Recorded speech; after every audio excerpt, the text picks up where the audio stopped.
Study rider return চ্যানেলে সকলকে স্বাগত। আজ সপ্তম শ্রেণীর রায় মার্টিন প্রশ্ন বিচিত্রা 2025 এই বইটি থেকে পেজ নাম্বার 268 ইতিহাস বিষয়ের দ্বিতীয় পর্যায়ক্রমিক মূল্যায়নের 2 নম্বর স্কুল অর্থাৎ কৃষ্ণনগর গভর্নমেন্ট গার্লস হাই স্কুলের প্রশ্নপত্রটি আমি আলোচনা করে দেব। এর আগে আমি 1 নম্বর স্কুলের প্রশ্নপত্র সমাধান করে দিয়েছি, তোমরা যারা সেই ভিডিওটি দেখোনি তারা দেখে নিতে পারো। তো চলো শুরু করা যাক। 1 দাগে রয়েছে সঠিক উত্তরটি নির্বাচন করো। 1 মোহাম্মদ ঘুরির মৃত্যুর পর তাঁর বিজিত অঞ্চলগুলি ভাগ হয়ে পড়ে 4 জন অনুচরের মধ্যে। 2 খুতবা কথাটির অর্থ হলো ভাষণ। 3 দাক্ষিণাত্যে প্রথম ক্ষমতা বিস্তারে মন দেন আলাউদ্দিন খলজি। 4 নিকলো কোনটি ছিলেন ইতালীয় পর্যটক। 5 ভারতের মোগল শক্তির 2 প্রধান বিরোধী পক্ষ ছিল রাজপুত ও আফগানরা। 5-এর পর 6-এর দাগে রয়েছে হুমায়ুন শের শাহের কাছে পরাজিত হয়েছিলেন 2 বার। 7 সম্রাট আকবর দহশালা ব্যবস্থা চালু করেন 1580 খ্রিস্টাব্দে। 8 ঔরঙ্গজেব স্বাধীন রাজা বলে মেনে নেন শিবাজিকে। 9 অনেক ঐতিহাসিকের মতে দিল্লির আদি নাম ছিল ইন্দ্রপ্রস্থ। 10 মোগল আমলে সবথেকে ছোট ঘরকে বলা হতো কোঠরি। 2-এর দাগে নির্দেশ অনুযায়ী নিচের প্রশ্নগুলির উত্তর দাও। 1 ঠিক না ভুল লেখো। দিল্লির সুলতানদের শাসনকে একত্রে বলা হয় তুর্কো আফগান শাসন, এটি ঠিক। 2 ঠিক না ভুল লেখো। হৌজ ই সুলতানি খনন করেছিলেন সুলতান গিয়াসুদ্দিন বলবন, এটি ভুল। 3 বেমানান শব্দটি খুঁজে বের করো। ভারমল, ভগবন্ত দাস, রঞ্জিত সিংহ, মানসিংহ, এখানে বেমানান হচ্ছে রঞ্জিত সিংহ। 4 বেমানান শব্দটি খুঁজে বের করো। পান্ডুয়া, চট্টগ্রাম, গৌড়, বুরহানপুর, এখানে বুরহানপুরটা হচ্ছে বেমানান। এরপর 3-এর দাগে ক স্তম্ভের সঙ্গে খ স্তম্ভ মিলিয়ে লেখো। 1 হচ্ছে খলজি বিপ্লব, এটা হবে ইলিবাড়ি তুর্কি অভিজাতদের ক্ষমতার অবসান। 2 রুমি কৌশল, বাবর। 3 রাজা গণেশ, এটা হবে বাংলা। 4 সফাভি, এটা হবে ইরান। এরপরে 4-এর দাগের প্রশ্নে রয়েছে নিম্নলিখিত প্রশ্নগুলির একটি বাক্যে উত্তর দাও। 1 ইবন বতুতা কোন দেশের অধিবাসী ছিলেন? মরক্কো। 2 আমুক্ত বা মাল্লদ গ্রন্থটি কোন ভাষায় লেখা? তেলুগু ভাষায় লেখা। চলদিরানের যুদ্ধ কাদের মধ্যে হয়েছিল? তুরস্কের অটোমান তুর্কি সেনাবাহিনী ও পারস্যের রাজশক্তি সফাভিদের সেনাবাহিনীর মধ্যে হয়েছিল চলদিরানের যুদ্ধ। 4 ওয়াতন কথার অর্থ কি? নিজের ভিটে বা এলাকা বা স্বদেশ। 5 কাকে চিরাগি দিল্লি বলা হয়? শেখ নাসিরুদ্দিনকে। 6 স্যার টমাস রো কোন মোগল সম্রাটের রাজসভায় দূত হয়ে এসেছিলেন? জাহাঙ্গীর। 7 কোন দেশের অধিবাসীদের ওলন্দাজ বলা হয়? নেদারল্যান্ডস বা হল্যান্ডের অধিবাসীদের। 5-এর দাগে রয়েছে তুর্কি 2টি বা 3টি বাক্যের যে কোনো 4টি প্রশ্নের উত্তর দাও। 1 তুর্কি অভিজাতরা কেন রাজিয়ার বিরোধিতা করেছিলেন? দিল্লির সুলতানি শাসনে তুর্কি অভিজাতরা গুরুত্বপূর্ণ ভূমিকা পালন করত। রাজিয়ার সিংহাসনে বসার সময় থেকে তুর্কি অভিজাতরা তার বিরোধিতা করেছিল। বিরোধিতার কারণ: 1 সুলতান ইলতুৎমিশ তাঁর কন্যা রাজিয়াকে উত্তরাধিকারী মনোনীত করলেও একজন নারীর সিংহাসনে বসা নিয়ে অভিজাতরা আপত্তি করেছিল। 2 তুর্কি অভিজাতরা মনে করেছিল রাজিয়া অতুর্কি অভিজাতদের বেশি গুরুত্ব দিচ্ছেন। 3 উলেমাদের আপত্তি সত্ত্বেও রাজিয়া অমুসলিমদের ওপর থেকে জিজিয়া কর তুলে নিয়েছিলেন। পরের প্রশ্নে রয়েছে 2 পানিপথের প্রথম যুদ্ধ কত খ্রিস্টাব্দে কাদের মধ্যে হয়েছিল? 1526 খ্রিস্টাব্দে বাবর ও ইব্রাহিম লোদির মধ্যে। 3 নম্বর প্রশ্নে রয়েছে দাক্ষিণাত্য অভিযানের পিছনে ঔরঙ্গজেবের কী উদ্দেশ্য ছিল? দাক্ষিণাত্য অভিযানের পিছনে ঔরঙ্গজেবের উদ্দেশ্য: 1 বিজাপুর এবং গোলকোন্ডা রাজ্য দুটি দখল করা। 2 শিবাজি তথা মারাঠা শক্তিকে দমন করা এবং 3 দাক্ষিণাত্যের বিপুল অর্থ সম্পদ লুট করা। 4-এর প্রশ্নে রয়েছে দিন ই ইলাহি কি? সুলহ ই কুল বলতে বোঝায় বা দিন ই ইলাহি বলতে বোঝায় সকলের প্রতি সহনশীলতা ও সকলের মধ্যে শান্তিপূর্ণ সহাবস্থান। সুলহ ই কুল বা দিন ই ইলাহির আদর্শ। মুঘল সাম্রাজ্যের প্রশাসনিক আদর্শ ছিল বিভিন্ন গোষ্ঠীর মানুষের সহযোগিতায় একটি যথার্থ ভারতীয় সাম্রাজ্য গড়ে তোলা। মুঘল বংশের শ্রেষ্ঠ সম্রাট আকবরের আদর্শ ছিল: 1 বাদশাহ ঈশ্বরের ইচ্ছায় দেশ শাসন করবেন। 2 প্রজাদের সঙ্গে পিতৃসুলভ আচরণ করবেন এবং 3 তিনি কোনো ব্যক্তি বা গোষ্ঠীর প্রতি পক্ষপাত করবেন না। 5 নম্বর প্রশ্নে রয়েছে দিল্লি শহরে মিশ্র ধরনের জনবসতি গড়ে উঠেছিল কেন? দিল্লি শহরের একটি অন্যতম প্রধান বৈশিষ্ট্য ছিল মিশ্র ধরনের জনবসতি। দিল্লি শহরের মিশ্র জনবসতির কারণ: 1 নম্বর, পেশাভিত্তিক জনবসতি। দিল্লিতে কোনো জাতি বা ধর্মীয় কারণে জনবসতি গড়ে ওঠেনি। সাধারণত একই পেশার মানুষদের নিয়ে এক একটি মহল্লা গড়ে উঠেছিল। 2, অবস্থানের পরিবর্তন। রাজধানী হিসেবে মূল দিল্লি শহরের অবস্থান কয়েক দশক পর পর বারবার বদল হয়েছে, তাই জাতপাত ভিত্তিক শহর গড়ে ওঠার সুযোগও বেশি ছিল না। পরের প্রশ্ন হচ্ছে, হুন্ডি বলতে কি বোঝায়? হুন্ডি হলো এক বিশেষ ধরনের ও বিভিন্ন মূল্যের কাগজ, যার মাধ্যমে এক জায়গা থেকে অন্য জায়গায় টাকা পাঠানো যেত। মধ্যযুগে ভারতে হুন্ডি ব্যবস্থা চালু হয়েছিল। হুন্ডি ব্যবস্থার ধরন: মধ্যযুগে ভারতে কাগজের ব্যবহার শুরু হয়। এই সময় সরাফ নামে এক শ্রেণীর অর্থ ব্যবসায়ীরা বণিকদের কাছ থেকে ধাতু মুদ্রা নিয়ে তার কাগজের হুন্ডি দিত। এই হুন্ডি দিয়ে বণিকরা অন্য জায়গায় নির্দিষ্ট পরিমাণ মুদ্রা নিতে পারত। 6 দাগের প্রশ্ন রয়েছে, 4 বা 5টি বাক্যে যে কোনো 3টি প্রশ্নের উত্তর দাও। 1, গিয়াসউদ্দিন বলবন রাজতন্ত্রের মর্যাদা বৃদ্ধির জন্য কী করেছিলেন?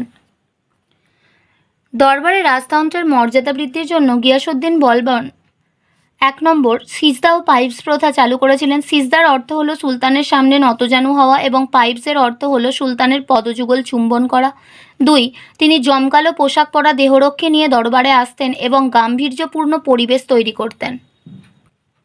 আর 3 নম্বর পয়েন্ট হচ্ছে, দরবারে গম্ভীর থাকা। সুলতান দরবারে এক গাম্ভীর্যপূর্ণ পরিবেশ তৈরি করেছিলেন। দরবারে হালকা কথা বা হাসি তামাশা বন্ধ করেছিলেন।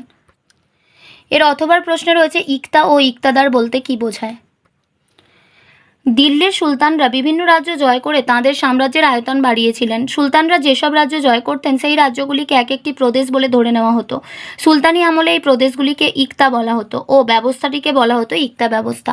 ইকতাদার: সুলতানি সাম্রাজ্যের অধীন ইকতাগুলি থেকে কর আদায় করা ও শান্তি শৃঙ্খলা বজায় রাখার প্রয়োজন ছিল।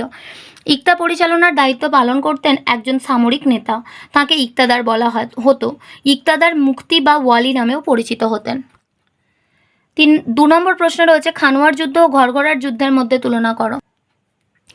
খানোয়ার যুদ্ধ আর ঘরঘরার যুদ্ধের মধ্যে তুলনা: প্রথমে হচ্ছে বিষয় রয়েছে 1 নম্বর, যুদ্ধকাল। খানোয়ার যুদ্ধ হয়েছিল 1527 খ্রিস্টাব্দে, ঘরঘরার যুদ্ধ হয়েছিল 1529 খ্রিস্টাব্দে। 2 নম্বর বিষয় হচ্ছে বাবরের প্রতিদ্বন্দ্বী। খানোয়ার যুদ্ধে বাবরের প্রতিদ্বন্দ্বী ছিলেন রাণা সংগ্রাম সিংহ। ঘরঘরার যুদ্ধে ছিলেন আফগান শক্তি জোট নসরত শাহ, মাহমুদ লোদি, শের খান। 3 নম্বর বিষয় হচ্ছে ফলাফল। খানোয়ার যুদ্ধের ফলাফল দুটো হয়েছিল। 1 নম্বর, ভারতে মুঘলদের অধিকার সুদৃঢ় হয়। 2 নম্বর, ভারতে রাজপুতদের প্রাধান্য প্রতিষ্ঠার আশা ধূলিসাৎ হয়ে যায়। ঘরঘরার যুদ্ধের 2টি ফলাফল হচ্ছে, 1 নম্বর, বাবরের প্রতিপক্ষ আফগানেরা দুর্বল হয়। 2 নম্বর হচ্ছে, ভারতে মুঘল কর্তৃত্ব আরও সুদৃঢ় হয়। এরপরে 3 দাগের প্রশ্নে, বাংলার 12 ভূঁইয়াদের সম্পর্কে কি জানো? 1605 থেকে 1627 খ্রিস্টাব্দ সময়কালের মধ্যে অর্থাৎ সম্রাট জাহাঙ্গীরের রাজত্বকালে বাংলায় যে 12 জন রাজা স্বাধীনভাবে শাসন পরিচালনা করতেন তাদের একত্রে 12 ভূঁইয়া বলা হয়। বাংলার এই হিন্দু ও আফগান রাজারা মুঘল বিরোধিতার জন্যই ইতিহাসে প্রসিদ্ধ ছিলেন। 12 ভূঁইয়াদের নাম এবং শাসন এলাকা: এরা হলেন 1 নম্বর, প্রতাপাদিত্য, যশোহর, খুলনা জেলা। 2 নম্বর, চাঁদ গাজী, চাঁদ প্রতাপ। 3, কেদার রায়, শ্রীপুর। 4, ঈশা খান ও মুসা খান, সোনারগাঁ। 5, উসমান, ময়মনসিংহ। 6, কন্দর্প নারায়ণ, চন্দ্রদ্বীপ। 7, কংস নারায়ণ, তাহিরপুর। 8, লক্ষণ মাণিক্য, ভুলুয়া। 9, সীতারাম রায়, মামুদপুর। 10, রামচন্দ্র, পুটিয়া। 11, হাম্বির মল্ল, বিষ্ণুপুর। 12, মুকুন্দ রায়, ভূষণা। 4 প্রশ্ন রয়েছে, দিল্লির কোন অঞ্চলকে চাঁদনি চক বলা হয় এবং চাঁদনি চকের নামকরণ সম্পর্কে কি জানা যায়? দিল্লির লালকেল্লা থেকে জাহানারা বেগমের চক পর্যন্ত বিস্তৃত বাজার এলাকা চাঁদনি চক নামে পরিচিত। মুঘল সম্রাট শাহজাহানের কন্যা জাহান আরা বেগম বাজারের উত্তর দিকে একটি সরাইখানা বাগান ও দক্ষিণ দিকে একটি স্নানাগার তৈরি করেছিলেন।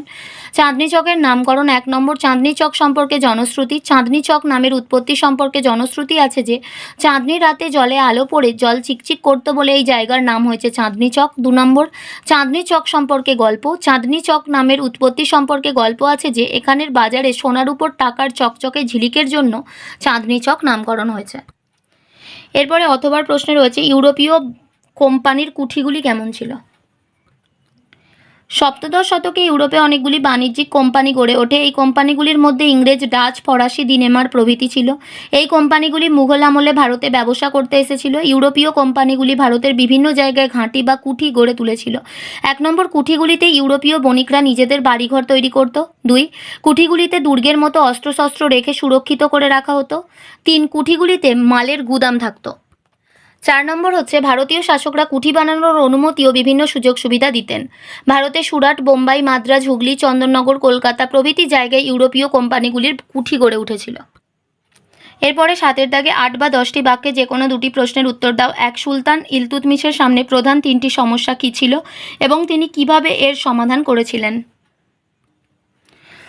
সুলতান ইলতুৎমিশ ছিলেন দিল্লির সুলতানি সাম্রাজ্যের প্রকৃত প্রতিষ্ঠাতা। তুর্কি ভাষায় ইলতুৎমিশ কথার অর্থ হলো সাম্রাজ্যের পালনকর্তা। কুতুবউদ্দিন দিল্লিতে যে সামরিক সাম্রাজ্য প্রতিষ্ঠা করেছিলেন, ইলতুৎমিশ সেই সাম্রাজ্যের প্রশাসনিক কাঠামো গড়ে তোলেন। সমস্যা ও সমাধান। সিংহাসনে আরোহণের পর ইলতুৎমিশ কয়েকটি সমস্যার সম্মুখীন হন। এগুলি হলো: 1, বিদ্রোহ ও বিদ্রোহ দমন। প্রথমত সমস্যা, মোহাম্মদ ঘুরির প্রতিনিধি তাজউদ্দিন ইয়ালদুজ ও নাসিরউদ্দিন কুবাচা সুলতান ইলতুৎমিশের বিরোধিতা করেন। সমাধান, তিনি তাজউদ্দিন ও নাসিরউদ্দিন কুবাচাকে পরাজিত করে নিজেকে কণ্টকমুক্ত করেন। দ্বিতীয়ত সমস্যা, বাংলার শাসনকর্তা আলীমর্দান এবং রণথম্ভোর, আজমির, গোয়ালিয়র প্রভৃতি অঞ্চলের শাসকরা বিদ্রোহ ঘোষণা করেন। সমাধান, তিনি বাংলার শাসক আলীমর্দানকে পরাজিত করেন এবং রাজপুত রাজ্যগুলি পুনর্দখল করেন। 2 নম্বর হলো সিংহাসনের বৈধতা প্রতিষ্ঠা। সমস্যা, ইলতুৎমিশ কুতুবউদ্দিনের ছেলে ছিলেন না, জামাই ছিলেন, তাই অনেকে তাঁকে দিল্লির সুলতান বলে মানতে চায়নি। সমাধান, ইলতুৎমিশ অনেক উপহার পাঠিয়ে খলিফার কাছ থেকে সুলতানের বৈধতার অনুমোদন প্রার্থনা করলেন। খলিফা দিল্লির সুলতানিতে তাঁর কর্তৃত্বকে অনুমোদন দেন। 3 নম্বর হচ্ছে মঙ্গোল আক্রমণ প্রতিরোধ। সমস্যা, ইলতুৎমিশের রাজত্বকালে দুর্ধর্ষ মঙ্গল বীর চেঙ্গিজ খান খিবার শাসনকর্তা জালালউদ্দিন মঙ্গবর্ণীর পশ্চাৎধাবন করে ভারত সীমান্তে উপস্থিত হন। সমাধান, দূরদৃষ্টি সম্পন্ন ইলতুৎমিশ জালালউদ্দিনকে আশ্রয় না দেওয়ার ফলে চেঙ্গিজ খান ভারত ত্যাগ করে চলে যান। এরপরে 2 দাগের প্রশ্নে রয়েছে, অর্থাৎ এর অথবার প্রশ্নে, বিজয়নগর এবং দাক্ষিণাত্যের সুলতানি রাজ্যগুলির মধ্যে সংঘর্ষকে তুমি কি একটি ধর্মীয় লড়াই বলবে? তোমার উত্তরের সপক্ষে যুক্তি দাও। দক্ষিণ ভারতে 1336 খ্রিস্টাব্দে বিজয়নগর ও 1347 খ্রিস্টাব্দে বাহমনি নামে 2টি রাজ্য গড়ে ওঠে। এই 2টি শক্তিশালী রাজ্যের মধ্যে দীর্ঘদিন ধরে যুদ্ধ চলেছিল। ধর্মীয় লড়াই। বিজয়নগর ছিল হিন্দু রাজ্য আর বাহমনি ছিল মুসলিম শাসিত রাজ্য, তাই উভয় রাজ্যের মধ্যে লড়াই লেগে থাকতো বলে অনেকে মনে করেন, কিন্তু এ কথা ঠিক নয়। এই লড়াইয়ের আসল কারণ ছিল অর্থনৈতিক ও রাজনৈতিক। অর্থনৈতিক। 1 নম্বর হচ্ছে, কৃষ্ণা ও তুঙ্গভদ্রা নদীর মধ্যবর্তী রায়চুর দোয়াব ছিল একটি সমৃদ্ধ অঞ্চল। এই অঞ্চলের অধিকার নিয়ে চোল ও চালুক্যদের মধ্যে এবং যাদব ও হোয়েসালদের মধ্যেও লড়াই হতো। 2, কৃষ্ণা গোদাবরী বদ্বীপ অঞ্চলটিও ছিল অতি উর্বর অঞ্চল। এবং 3, মারাঠা অঞ্চলের গোয়া ছিল বহির্বাণিজ্যের অন্যতম প্রধান কেন্দ্র। গোয়াতে ইরাক, ইরান থেকে উন্নত মানের ঘোড়া আমদানি হতো।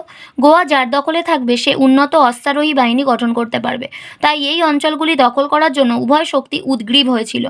তাই বলা যায় বিজয়নগর ও বাহমনি ভিন্ন ধর্মাবলম্বী 2 রাজ্য হলেও এদের লড়াইয়ের আসল কারণ ধর্মীয় নয়, আসল কারণ ছিল অর্থনৈতিক। এর পরের প্রশ্নে রয়েছে, মোগল সম্রাট আকবরের রাজপুত নীতি সম্পর্কে আলোচনা করো। মুঘল সম্রাট আকবরের কূটনৈতিক বিচক্ষণতার শ্রেষ্ঠ পরিচয় ছিল তাঁর রাজপুত নীতি। ভারতীয় শৌর্যবীর্যের প্রতীক রাজপুতদের সঙ্গে সম্রাট আকবর মৈত্রীর সম্পর্ক তৈরি করতে সচেষ্ট ছিলেন। রাজপুতরাও মুঘল সাম্রাজ্যের শক্তিস্তম্ভে পরিণত হয়েছিল। রাজপুতদের সম্পর্কে আকবরের গৃহীত নীতি। রাজপুতদের উপর কর্তৃত্ব প্রতিষ্ঠার জন্য সম্রাট আকবর কয়েকটি নীতি অনুসরণ করেছিলেন, যেমন 1, বৈবাহিক সম্পর্কের নীতি, 2, উচ্চ রাজপদে নিয়োগের নীতি, 3, বিভিন্ন সুযোগ সুবিধা প্রদানের নীতি এবং 4, যুদ্ধনীতি। 1 নম্বর, বৈবাহিক সম্পর্কের নীতি। সম্রাট আকবর অম্বরের রাজকন্যা যোধাবাইকে বিকানির ও যোধপুরের রাজপুত রাজকন্যাদের বিবাহ করেন। তাছাড়া আকবর তাঁর পুত্র সেলিম অর্থাৎ জাহাঙ্গীরের সঙ্গেও রাজপুত রাজকন্যার বিবাহ দেন। 2, উচ্চ রাজপদে নিয়োগ নীতি। সম্রাট আকবর রাজপুতদের উচ্চ পদে নিয়োগ করে তাদের আনুগত্য লাভ করেছিলেন। রাজা বিহারীমল, ভগবান দাস, মানসিংহ প্রমুখ রাজপুতদের তিনি মনসবদার হিসেবে নিযুক্ত করেছিলেন। 3, বিভিন্ন সুযোগ সুবিধা প্রদান নীতি। রাজপুতদের সাহায্য ও সহযোগিতা লাভের জন্য আকবর তাঁদের উপর থেকে তীর্থকর বা জিজিয়া কর তুলে নেন এবং তাঁদের অভ্যন্তরীণ বিষয়ে হস্তক্ষেপ না করার সিদ্ধান্ত নেন। 4. যুদ্ধনীতি। অনেক রাজপুত রাজ্য আকবরের বশ্যতা স্বীকার করলেও মেওয়াড়, রণথম্ভোর প্রভৃতি রাজপুত রাজ্যগুলি কোনোভাবেই আকবরের বশ্যতা স্বীকার করতে রাজি হয়নি। তাই আকবর মেওয়াড়ের বিরুদ্ধে যুদ্ধনীতি অনুসরণ করেন। মেওয়াড়ের রানা উদয় সিংহ ও তাঁর পুত্র রানা প্রতাপ সিংহ আকবরের বিরুদ্ধে বীর বিক্রমে যুদ্ধ করেন। রানা প্রতাপ সিংহ 1576 খ্রিস্টাব্দে হলদিঘাটির যুদ্ধে আকবরের বাহিনীর হাতে পরাজিত হলেও তাঁর বশ্যতা স্বীকার করেননি। আকবর মৈত্রী ও যুদ্ধনীতি অনুসরণ করে রাজপুতদের নিজ নিয়ন্ত্রণে রাখতে সক্ষম হন এবং মুঘল সাম্রাজ্যের ভিত সুদৃঢ় হয়। এরপরের প্রশ্ন রয়েছে, সুলতানি আমলে দিল্লির জল সংরক্ষণ ও জল সরবরাহ ব্যবস্থা কেমন ছিল? দিল্লিতে সুলতানি শাসনের সূচনা হয় সুলতান কুতুবুদ্দিন আইবকের সময় 1206 খ্রিস্টাব্দ থেকে। এই সময় থেকে রাজধানী হিসেবে ও ধর্মীয় কারণে দিল্লির গুরুত্ব বেড়েছিল। দিল্লি শহরের একটি প্রধান সমস্যা ছিল জলের অভাব। দিল্লির সুলতানরা দিল্লিবাসীর সুবিধার জন্য বিভিন্নভাবে জল সংরক্ষণ ও জল সরবরাহের ব্যবস্থা করেছিল। জল সংকটের কারণ কি ছিল? দিল্লির জল সংকটের কারণ ছিল 1 নম্বর আরাবল্লীর পাথুরে এলাকায় দিল্লির অবস্থান, 2 দিল্লির জনসংখ্যা বৃদ্ধি, 3 যমুনা নদীর ঘন ঘন খাত পরিবর্তন করা প্রভৃতি। জল সংরক্ষণ এবং সরবরাহে সুলতানদের গৃহীত ব্যবস্থা। সুলতান ইলতুৎমিশের উদ্যোগ। সুলতান ইলতুৎমিশ দিল্লিবাসীর প্রয়োজনীয় জলের চাহিদা মেটানোর জন্য একটি জলাধার হৌজ-ই শামসি বা হৌজ-ই সুলতানি খনন করেছিলেন। ইবন বতুতার বর্ণনায় 8 কোণ বিশিষ্ট এই জলাধারটির বর্ণনা আছে। সুলতান আলাউদ্দিন খলজির উদ্যোগ। সুলতান আলাউদ্দিন খলজি একটি 4 কোণা বড় জলাধার খনন করে জল সংরক্ষণ ও সরবরাহের ব্যবস্থা করেছিলেন। এটি হৌজি আলাই নামে পরিচিত ছিল, পরে এর নাম হয়েছিল হৌজি খাস। সুলতান গিয়াসউদ্দিন তুগলকের উদ্যোগ। গিয়াসউদ্দিন তুগলকাবাদে উঁচু বাঁধ দিয়ে জল ধরে রেখে একটি জলাধার তৈরি করেছিলেন। সুলতান ফিরোজ শাহ তুগলকের উদ্যোগ। সুলতান ফিরোজ শাহ তুগলক খাল কেটে শহরে জল সরবরাহের ব্যবস্থা করেছিলেন। তিনি পুরনো কিছু নালার সংস্কার করে শহরে জল সরবরাহ স্বাভাবিক করেছিলেন। আজকে শেষ প্রশ্ন হলো, মোগল আমলে ভারতে ব্যবসা বাণিজ্যের প্রসারের কারণ সম্পর্কে আলোচনা করো। ব্যবসা বাণিজ্যের ক্ষেত্রে ভারতের ঐতিহ্য সুপ্রাচীন। মুঘল আমলে এই ব্যবসা বাণিজ্যের প্রসার ঘটে। ব্যবসা বাণিজ্যের প্রসারের কারণ। মুঘল আমলে ভারতে ব্যবসা বাণিজ্যের প্রসারের কারণগুলি হলো, 1 নম্বর মুঘল আমলে ভারতের আইন শৃঙ্খলার উন্নতি। মুঘল আমলে ভারতের আইন শৃঙ্খলার উন্নতি ব্যবসা বাণিজ্য প্রসারের সহায়ক হয়েছিল। 2 সম্রাটদের সহযোগিতা। মুঘল সম্রাটগণ ব্যবসা বাণিজ্যের প্রসারে বিভিন্নভাবে সাহায্য করতেন। তারা বণিকদের কাছ থেকে মাত্র 2.5% শুল্ক আদায় করতেন। রাহাদারি করের বিনিময়ে বাণিজ্যে বণিকদের নিরাপত্তা প্রদান করতেন। 3 যোগাযোগ ব্যবস্থার উন্নতি। মুঘল আমলে ভারতে অনেক রাস্তা নির্মিত হয়েছিল। এই রাস্তাগুলি বাণিজ্যের প্রসারে সহায়ক হয়েছিল। 4 ইউরোপীয় বণিকদের আগমন। মুঘল আমলে 1498 খ্রিস্টাব্দে পর্তুগিজ নাবিক ভাস্কো দা গামা ভারতে আসার জলপথ আবিষ্কার করেছিলেন।